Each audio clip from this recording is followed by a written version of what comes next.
आज़ादी के बाद भारत के राजनीतिक इतिहास में कांशीराम एक ऐसा नाम है जिन्होंने अपनी पूरी ज़िंदगी में बहुजन समाज के सामाजिक, राजनीतिक और आर्थिक उत्थान के लिए पूरा जीवन बिता दिया। बाबा साहेब भीमराव के महापरिनिर्वाण के बाद लंबे समय तक दलितों, आदिवासी और पिछड़ों की लड़ाई लड़ने वाले नेताओं का अकाल पड़ गया था। ये 60 और 70 के दशक का वो दौर था जब अंबेडकर के आंदोलन को दबाने की साजिश की जा रही थी। बहुजन समाज हाशिए पर थी। ऐसे हालात में कांशीराम ने बहुजनों के लिए सड़क पर उतरकर फिर से संघर्ष की शुरुआत की। कांशीराम का जन्म 15 मार्च 1934 को पंजाब में हुआ था। कांशीराम के पिता का नाम एस हरि सिंह और मां का नाम विशन कौर था। कांशीराम साइंस में ग्रेजुएट थे और डीआरडीओ में नौकरी करते थे। नौकरी के दौरान ही अंबेडकर जयंती मनाने को लेकर उनका विवाद हुआ और उन्होंने साल 1971 में आराम की ज़िंदगी छोड़कर सड़क पर संघर्ष करने के लिए नौकरी छोड़ दी। अब कांशीराम जी के पास पूरा आसमान था, लेकिन चुनौती भी उतनी ही बड़ी थी, क्योंकि उन्हें पूरा देश नापना था और शोषित लोगों को उन्हें जगाना था। राजनीतिक जीवन की शुरुआत में कांशीराम नौकरी छोड़ने के बाद 7 सालों तक लोगों के लिए संघर्ष करते रहे और बहुजन समाज के बीच रहकर उनको जगाते रहे। उन्होंने साल 1978 में वानसेप का गठन किया और दलितों, आदिवासी और पिछड़ों को एक साथ आने की अपील की। उन्होंने सरकारी नौकरी करने पर भी दलितों और शोषित समाज से एक निश्चित धनराशि बहुजन समाज के उत्थान के लिए देने के लिए अपील की। अब कांशीराम का कारवां बनना शुरू हो चुका था। साल 1981 में दलित शोषित संघर्ष समिति का गठन किया गया। उसके बाद DS4 के जरिए उन्होंने दलितों को संगठित किए और 14 अप्रैल 1984 में BSP यानी बहुजन समाज पार्टी की स्थापना की है। कांशीराम को बाबा साहेब की उनकी सभी सिद्धांतों पर भरोसा था। उधर कांशीराम साइकिल से पूरा देश नाप रहे थे। वो बहुजन समाज के अंदर राजनीतिक जागरूकता के लिए रोज कई सभाएं करते थे, लोगों को उनके अधिकार के बारे में बताते थे। लेकिन ये सफ़र आसान नहीं था। राजनीति की शुरुआत में उन्हें तकलीफ़ों के समुंदर से गुजरना पड़ा।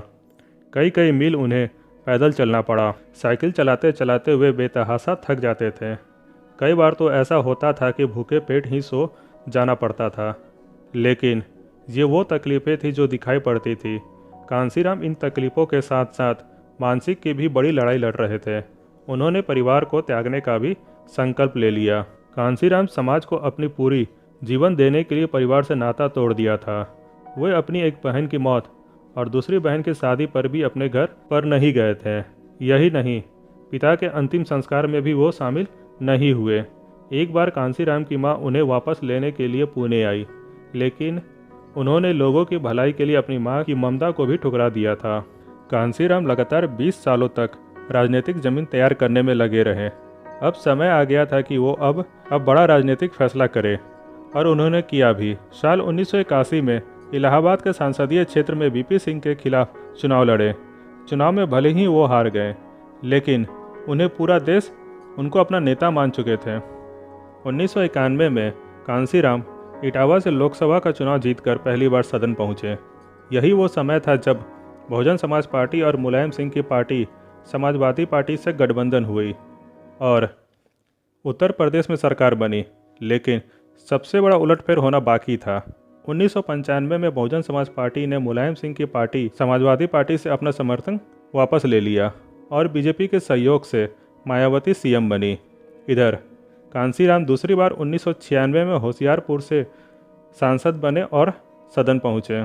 कांशीराम ने राजनीति को एक नया रूप दिया। राजनीतिक में उन्होंने कई तरह के प्रयोग किए। कांशीराम जानते थे आर्थिक रूप से मजबूत स्वर्ण समाज से वो भी राजनीतिक सत्ता में स्थान मांग रहे थे, जो आसान नहीं था। इसके लिए उन्होंने VP सिंह के खिलाफ चुनाव लड़ने के दौरान वोट के साथ नोट का नारा दिया। लोगों से अपील करते हुए कहे कि अपना वोट बाद में दीजिएगा, पहले नोट दीजिए। चुनाव प्रचार के लिए भी उन्होंने एक नए तरीके निकाले। दीवारों पर चुनाव चिन्ह के बड़े तस्वीरें बनवाई। ये पहला मौका था जब पोस्टर बैनर की जगह दीवारों पर चुनाव चिन्ह बनवाए गए थे और नारों से दीवारें रंगीन हुई थी। कांशीराम सिर्फ दलितों के नेता ही नहीं थे, वो OBC आरक्षण लागू करने के लिए सबसे ज़्यादा दबाव वीपी सिंह पर डाले थे। कांशीराम ने सार्वजनिक तौर पर घोषणा की कुमारी मायावती को अब अपना उत्तराधिकारी के रूप में घोषित कर दिए।